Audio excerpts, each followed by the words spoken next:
What's going on, everybody? Welcome back to Radar Review. Today we're looking into Star Trek.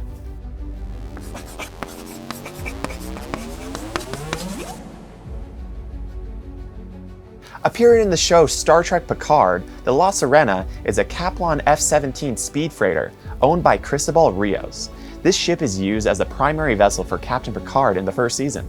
Designed for the series by Mark Yang, this ship is meant to invoke a style that shares very little with the other ships in Star Trek. This is a civilian ship, not a Federation ship. Originally named the Arana Cosmica, or the Cosmic Spider, this ship was renamed before the design was finalized and became the La Sirena, or the Mermaid. If you look carefully, you can even see a faded mermaid image on the hull. This was kind of made to be a nod towards the nose art on the old fighter planes.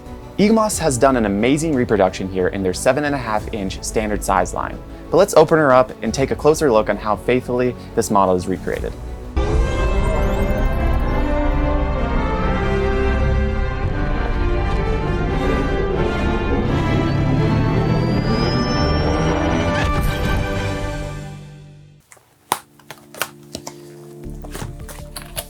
Ooh.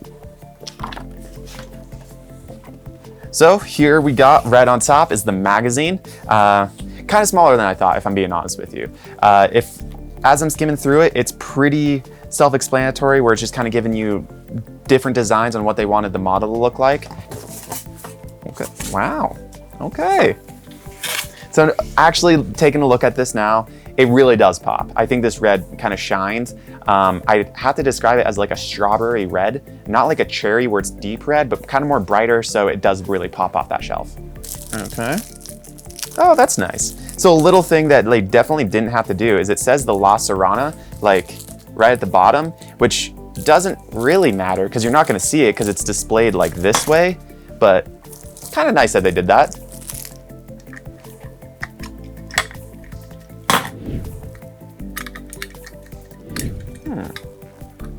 That is really strange.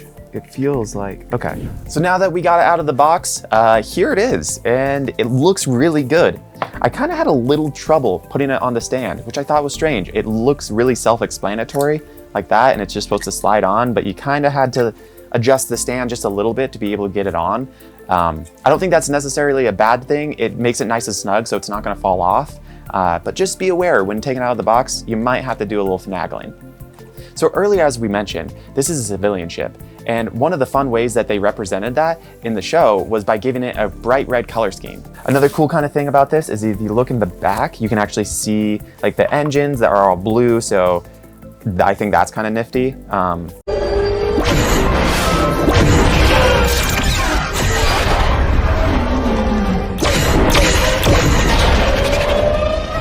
Just like all the other ships in the line that Eaglemoss creates, what we have here is a die-cast metal ship that has been hand-painted. It also comes with a stand and a holder for the ship, so you can easily display it. So when picking it up, you can definitely feel some heft to it, which is really nice. You don't want to buy a figure or a statue or something that's made out of metal and then it feels really cheap. So a lot of Eaglemoss ships of the line kinda can be a little finicky when getting out of the box. I've heard of a lot of people saying that they have broken pieces and everything, so I'd be very careful. Luckily for us, this was totally intact and it looks great. Also, like I mentioned, this ship comes packaged with a little collector's magazine. It explains both the in-universe ship and how the Eaglemoss went about designing this kind of ship. I kind of went into detail on why they wanted different colors and everything. You can find all that in this little bad boy. If you're looking to pick this bad boy up, it's roughly around $59.99 at most retailers, which kind of makes sense considering it's made out of that die-cast material that you really want, and it just looks great. Like I said, this is gonna pop off the shelf. That's the best I got. Like I like can't do it. It's like, have a hard time. Yeah, it gives this, so it's like, hey, live long and prosper. That's it for this episode of Radar Review. Keep us on your radar, and we'll see you next time. I thought that I looked appropriately sinister. The French language, for centuries on Earth, represented civilization. Thanks for checking out the channel. If you want to keep up on the latest news, make sure to hit that bell notification to keep us on your radar.